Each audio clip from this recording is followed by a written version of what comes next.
Hello students, how are you? कैसे हैं आप? Today in this video we will do the question answers because we have completed the summary. अगर आप देखना चाहते हैं तो YouTube पे सर्च कीजिए come out with me summary by रानी शर्मा। और अगर हम करेंगे अब इसमें क्या करेंगे करने वाले हैं हम क्वेश्चन आंसर। तो लेट्स स्टार्ट। तो चलिए फर्स्ट दिया हुआ है आपका अंडरस्टैंड में आपको क्या करना है, you have to choose correct according to the summary of the poem. तो यहाँ पे क्या कहा है, people says that childhood is the most important phase of human life का जो बचपन है वो बहुत ही इम्पोर्टेंट है। They say that childhood should be treasured. बच्चों को जो है उन्हें बचपन में ही सिखाया जाना चाहिए। Children should be taught to explore the world around them. यहाँ पे एक्सप्लोर होगा आपका answer. Everyone believes that adults should spend time with them. हर कोई सोचता है, हर कोई ये सोचते हैं कि जो एडल्ट्स हैं उनको जो है बच्चों के साथ स्पेंड करना चाहिए time, so that the little children get the right guidance. इसलिए बच्चों को जो है सही गाइडेंस मिले। But it happens many a time, लेकिन ये कई बार देखा गया है दैट अडल्ट नेग्लेक्ट और इग्नोर चिल्ड्रन। बच्चे को जो अडल्ट है वो इग्नोर कर देते हैं, अनदेखा कर देते हैं। It is not that the adults have stopped loving children. इसका मतलब ये नहीं है कि बड़े जो हैं बच्चों को प्यार करना बंद कर देते हैं, but only that they are too busy with their work. लेकिन वो क्या है, अपने काम में सिर्फ बिजी हैं and don't have time to spend with children. और उनके पास समय नहीं है बच्चों के साथ बिताने के लिए। Come out with me is a poem that describe a child. ये कम आउट विद मी जो पोम है ये डिस्क्राइब कर रही है बच्चे के बारे में। puzzlement at this attitude of the adults. The small child on a sunny day decide to explore the world around him. जैसे कि सनी डे जब सूरज निकलता है तो बच्चे आसपास घूमते हैं, खेलते हैं। He finds delight in small things like watching the sun, जैसे कि सूरज को देखना बहुत अच्छा लगता है उन्हें, शाइन करते हुए सूरज को देखना। ऑन द रिवर के ऊपर and the hill the sees at new born puppies something that is very excited. यहाँ पे जो है पोइट क्या देखता है, न्यू बॉर्न पपीज देखता है, बड़े ही जो है रोमांचिक तरीके से उनको देखता है प्यार से। ही देन सीज अ सेलर, उसके बाद सेलर को भी देखता है जिसका सिर्फ एक आम होता है। और यही हमने समरी में पढ़ा है, the child wants to share with adults all the interesting things he sees. जो भी वो कुछ देखता है वो सब जो है एडल्ट के साथ शेयर करना चाहता है यहाँ पे। However all the people call him a darling. यहाँ तक कि सब लोग जो है उसे डार्लिंग बुलाते हैं। And then ask him to go away, और फिर यहाँ से जाने के लिए भी कहते हैं, because they are too busy, क्योंकि अपने काम में बिजी हैं।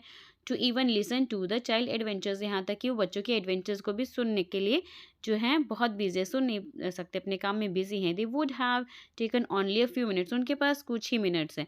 In the last answer the child wonders if adults really love him. अगर जो अडल्ट हैं वो सच में बच्चे से प्यार करते हैं, if they love him why is he left alone, तो उनको अकेला क्यों छोड़ा हुआ है। ऐसा नहीं है ना, बच्चे को प्यार करते हैं तभी तो उन्हें अकेला छोड़ा हुआ है खेलने के लिए। So much why do the adults not pay attention to him. इसीलिए यहाँ तक कि जो अडल्ट्स हैं वो बच्चे के ऊपर अटेंशन भी पे नहीं कर रहे हैं। When he talks to him is small discovery, जो जो उसने खेला है, जो उसने डिस्कवर किया है, जो कुछ उसने देखा है, which give him so much delight, जिससे वह बहुत खुश हुआ है, वो उनके साथ शेयर करना चाहता है। तो चलिए अब चलते हैं question answer. Now see the first question, why are children more curious about things around them than adults. बच्चे जो हैं अपने एडल्ट्स की तुलना में अपने आसपास की चीज़ों के बारे में अधिक एक्साइटेड क्यों होते हैं। Childrens are curious because everything in the world is new to them, क्योंकि संसार में जितनी भी चीज़ें होती हैं उनके लिए सारी चीज़ें नई होती हैं। And they want to make sense of it, और उनको वो समझने की कोशिश करते हैं।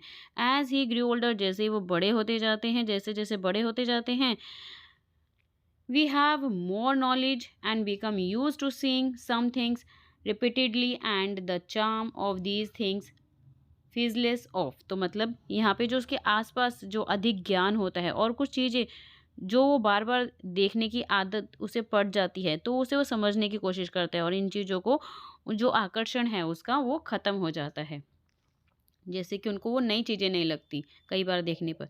Now come to the next question, why does the everyone ask the child to run along. हर कोई जो है बच्चे को साथ चलने के लिए क्यों कहता है।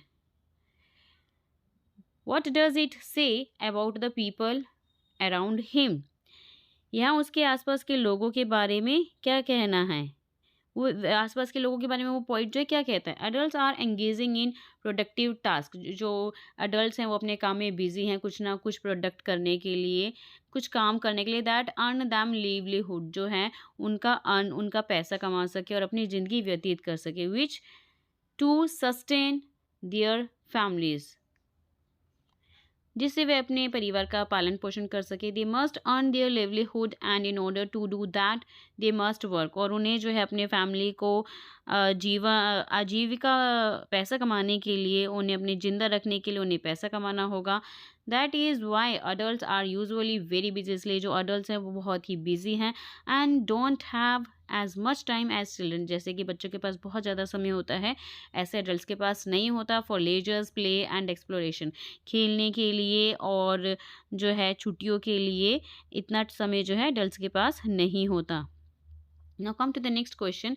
If you were to enjoy nature like the boy in the poem for a full day, what are the things you would have to give up doing? यदि आपको कविता में लड़के की तरह पूरे दिन जो है नेचर का अगर आनंद लेना हो, तो आपको कौन सी चीज़ें कौन सी चीज़ें आप करने के लिए उसे छोड़ेंगे? To spend an entire day natures, पूरा दिन नेचर के साथ बिताने के लिए, I would have to give up coming to school, meeting with friends, studying with them in class, playing with them and spending time with the elders at home who answers all my questions and help me with homework. Nature के साथ पूरा दिन बिताने के लिए मुझे school आना, दोस्तों से मिलना, कक्षा में उनके साथ पढ़ना, उनके साथ खेलना, और घर पर जो एल्डर्स हैं, जो बड़े बुजुर्ग हैं, उनके साथ समय बिताना छोड़ना होगा, जो मेरे सभी सवालों का जवाब देते हैं और मेरी मदद करते हैं। Once in a while, I will not mind foregoing many of these things in exchanging of being with nature, because being with nature itself bring me new friends, new knowledge and new questions and new ways of finding answer to them। साथ के साथ point ये कह रहा है कि homework के साथ कभी कभार प्रकृति के साथ, नेचर के साथ रहने के बदले में मुझे इनसे कई चीज़ों को छोड़ना में कोई आपत्ति नहीं होगी, क्योंकि प्रकृति के साथ रहने से मुझे नए दोस्त, नया ज्ञान मिलेगा और नए क्वेश्चंस और नए आंसर्स मुझे जो है खोजने के तरीके मिलते हैं। तो पॉइंट इसे ये कह रहा है कि अगर आप ये सब चीज़ें छोड़ दोगे जो एडल्ट्स करते हैं, तो इसके बदले अगर आप बचपन में अगर पूरा दिन कैसे स्पेंड करोगे। So hope you understood these exercise और आंसर्स वेरी वेल। मिलते हैं नेक्स्ट वीडियो में एक नए चैप्टर के साथ, और ग्रामर के हम साथ के साथ आंसर्स कर रहे हैं। अगर आप देखना चाहती हैं तो ग्रामर का चैप्टर नेम डालिए और साथ में लिखिए exercise with answers by Rani Sharma, definitely you will get. और मेरी जो प्लेलिस्ट में भी आपने देखा एक नेक्स्ट चैनल है, उसको भी सब्सक्राइब कीजिए। Thank you for watching this, bye bye to all.